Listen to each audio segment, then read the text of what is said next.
రెండవది, బాప్తిసం పొంది కూడా చాలామంది ప్రభు చెబుతున్న దిద్దుబాటు చేసుకోరు. అయ్యా, నీ భార్య నీ సొంత శరీరాన్ని ప్రేమించినట్టు నువ్వు ప్రేమించాలండి. పడ్డావు మా మీదే అనుకోవచ్చు ఎవరైనా భర్తలు ఉంటే. కానీ 1 పేతురు 3:7 మాట ఉంది, కృపావరాలలో కూడా ఆమె నీకు ప్రత్యేకంగా ఒక కృపావరంగా ఇవ్వబడింది భార్య. ఏం రాసి ఉంది అక్కడ చూడండి. 1 పేతురు 3:7 కృపావరాలలో కూడా ఆమె ఒకటిగా ఎంచబడింది కాబట్టి 3:7 నీ ప్రార్థనలకు అభ్యంతరం కలగ దేవునికి మహిమ కలుగునగా. చాలమ్మా. దేంట్లో అంట? జీవమను కృపావరములో పాలి భాగస్తురాలని ఎరిగి నీ ప్రార్థనలకు అభ్యంతరం కలగకుండా జ్ఞానముతో మరి ఎక్కువ బలహీన ఘట్టమని ఎరిగి, బలహీనరాలండి నా భార్య అంటారు, బలహీనుడండి నా భర్త అంటారు. ఇది ఇద్దరికి అన్వయించబడుతుంది, భార్య భర్తలు ఇద్దరికి ఈ వాక్యం. మరి ఎక్కువ బలహీన ఘట్టమని ఎరిగి భార్యతో భర్త ఎక్కువగా జ్ఞానము కలిగి కాపురం చేయాలా.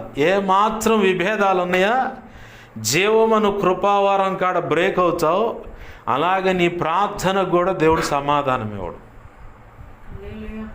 ఇవ్వడు. అందుకే సొంత శరీరాన్ని ప్రేమించినట్టు ఆమెను ప్రేమించమండు. చాలా జాగ్రత్తగా ఉండాలి భార్యాభర్తల అనుబంధ దాంపత్య జీవితంలో. చాలా జాగ్రత్త. అందుట్లో సేవ చేసేవాళ్ళు అంటే ఇక అసలు ఎంత అంటే కొలబద్ద పెట్టుకొని స్కేల్ని తెలుగులో కొలబద్ద అంటారు. ఆ కొలబద్ద పెట్టుకొని అట్ట గీటు గీస్తాం. కరెక్ట్గా అంతే ఉండాలి.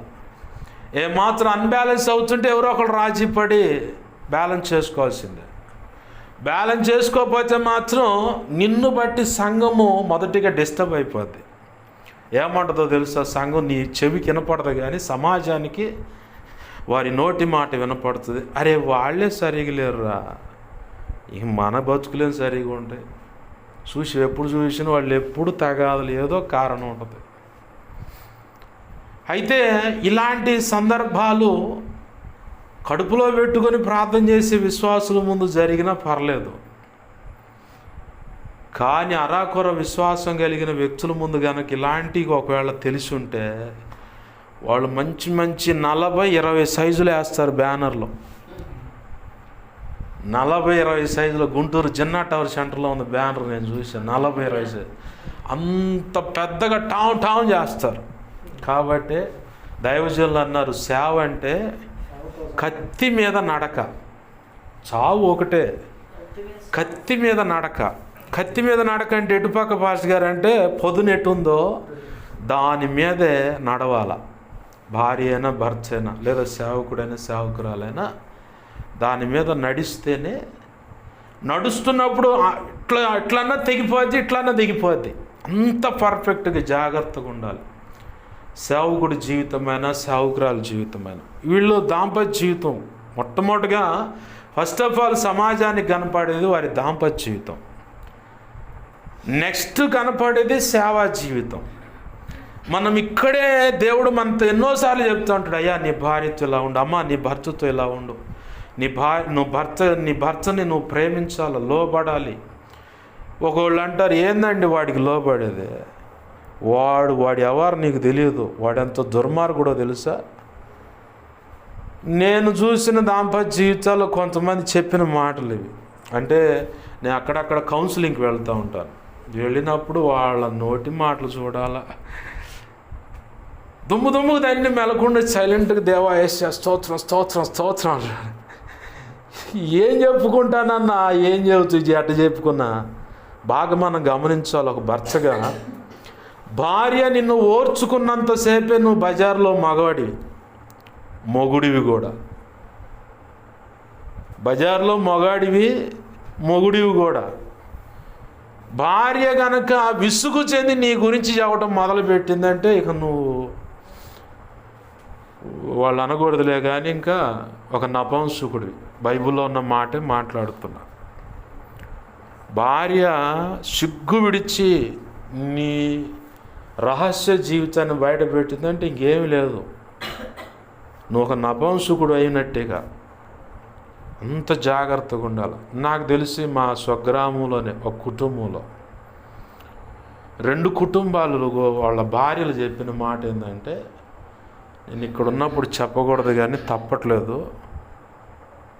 స్త్రీ యొక్క మర్మాంగంలోకి కర్ర, వాడు సెక్సువల్గా కలిసే ముందుగా కర్రను ఉపయోగపెట్టి ఇట్లా చేస్తే ఎలా ఉంది, అట్లా చేస్తే ఎలా ఉంది అంటాడంట. మా తాతయ్య గారి దగ్గరకు వచ్చి ఆడగూతులు ఇద్దరు బాబాయ్ బాబాయ్ అనుకుంటూ వచ్చాడు, జాచండి వాడు అని చెప్పని 2 భార్యలు.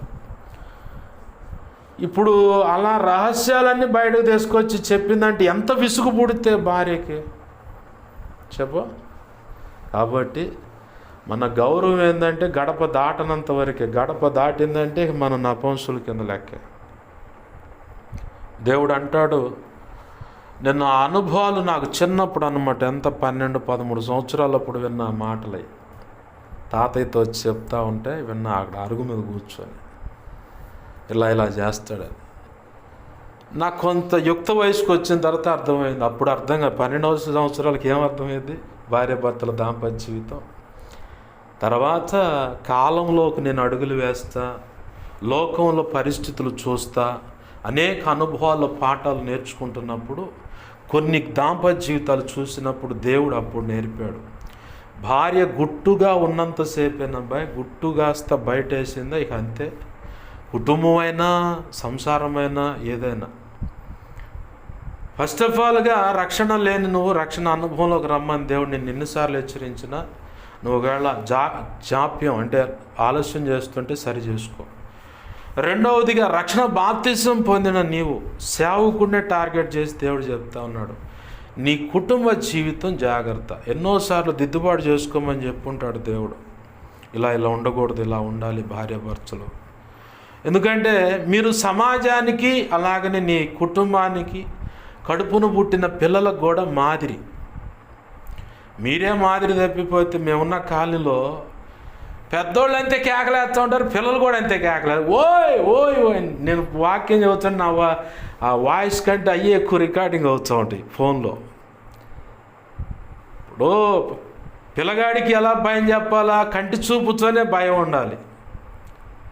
నేను చిన్నతనంలో ఒక చిన్న కుక్క పిల్లను పెంచాను, మాటికి వచ్చి సెట్లో మూతి పెడుతుంది, దాన్ని పట్టుకొని రేల కొట్టా. ఏం తెలుసు లోకంలో ఉన్నప్పుడు.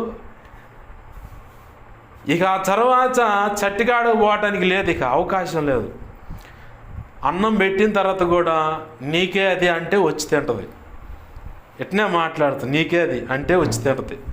కారం పెట్టామనుకో మెలకుండా దానికి వెళ్ళి చూస్తుంది, నీకే అన్న, మేము కూడా తింటుంది అదే, నువ్వు కూడా తినాల్సింది అదే అంట, అప్పుడు వచ్చి తింటుంది.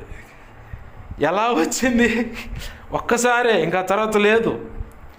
మా బావాళ్ళ ఇంట్లో కుక్క ఒకటి ఉంది, అంటది నన్ను చూడంగానే, గొలుసు పట్టుకు ఇంటి ఆడ ఉంటుంది గోడ, ఆ గోడకో దెబ్బ ఈ గోడకో దెబ్బ వదిలేసా. మా బావ అది నేను బాగా ఇద్దరు బయటికి పోతారు, ఎందుకు లేనిపోయింది వాడితో అని చెప్పని మా బావ పోతారు. మా బావ అంటే ప్రియం కాబట్టి ఆ కుక్క కూడా ఆయన వెనకాలే పడిపోద్ది. నేనున్నంతసేపు రారు వాళ్ళిద్దరు ఇంట్లోకి. ఆ తర్వాత అది పోయిందనుకో ఒక్కసారే కేకలు పెడితే ఏమొస్తుంది. ఇప్పుడు ఎందుకు ఈ మాట దేవుడు పరిచయం చేస్తున్నాడంటే, మీరు మాదిరి అన్నమాట, భార్యాభర్తలుగా మీరు కుటుంబానికి నీ పిల్లలకు మాదిరి, తర్వాత సంఘానికి మాదిరి. భక్తి చేసే విషయంలో విశ్వాసులైనా పరిచారకులైనా సంఘ పెద్దలైనా భక్తి చేసే విషయంలో మీరు మాదిరి. ప్రభు అన్నాడు, ఎక్కడో చిన్న లోపం ఉంది, మీకు తెలుసు ఆ సంగతులు.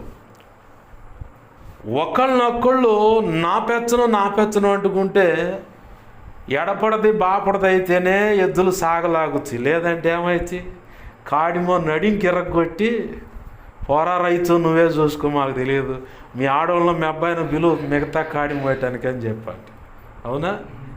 2 బాపటది కాకూడదు, 2 ఎడపటి కాకూడదు. ఒకటి ఎడపది ఒకటి బాపటది అని చెప్పని, ఒకటి బలహీనది ఒకటి బలం గలది వేస్తేనే జతగడితేనే దుక్కి దున్నటానికైనా పన్నె బట్ట లాగటానికైనా దేనికైనా సమర్థం అవుతాయి. అలాగని ఇక్కడ భార్యాభర్తలు ఒకరినొకరు లోబడటం, ఒకరికొకరు ఎదురుగా ఓడిపోవటం అన్నప్పుడే దాంపత్య జీవితం సక్సెస్ అవుతుంది. నా పెత్తనం చెల్లాలా, నేను చెప్పిందే చేయాలంటే ఒక్కో సమయంలో అవతల వ్యక్తి చెప్పింది కూడా కరెక్ట్ పాయింట్ ఉంటుంది. ఇక్కడ ఏమవుతుందంటే అహం అనేది చావనప్పుడు ఒకవేళ అనుకుంటారు, భార్యకు ఒకవేళ దేవుడు ప్రత్యక్షతనిచ్చినప్పుడు ఆమె కొన్ని సంగతులు తెలుగుతాయి, సత్యాలు. ఆ కారణాన్ని బట్టి నా భర్త నేను ఎంత చెప్పినా కానీ అడుగులు వేయకుండా ఇంకో దారిని పడిపోతూ ఉన్నాడు, పొరపాట్లో పడుతుంది, ఆ భయం ఉంటుంది.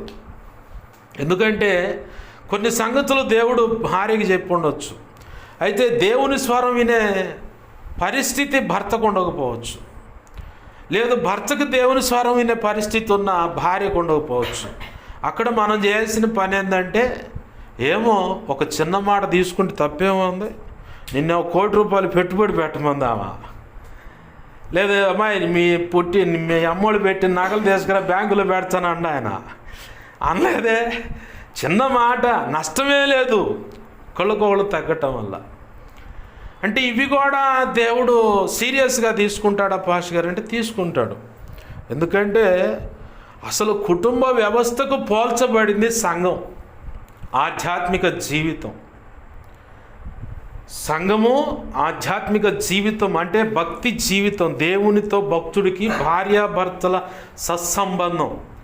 యెషయా గ్రంథంలో ఆయన అన్నాడు కదా, సృష్టికర్త నీకు భర్తకి ఇష్టమైన పని నేను చేయాలా, భర్తకి ఇష్టమైన పని చేయకపోతే ఎట్లుంటుంది చెప్పండి. దాంపత్య జీవితంలో అడుగులు పెట్టినోళ్ళు కాబట్టి నేనంటే పక్కనున్నాను.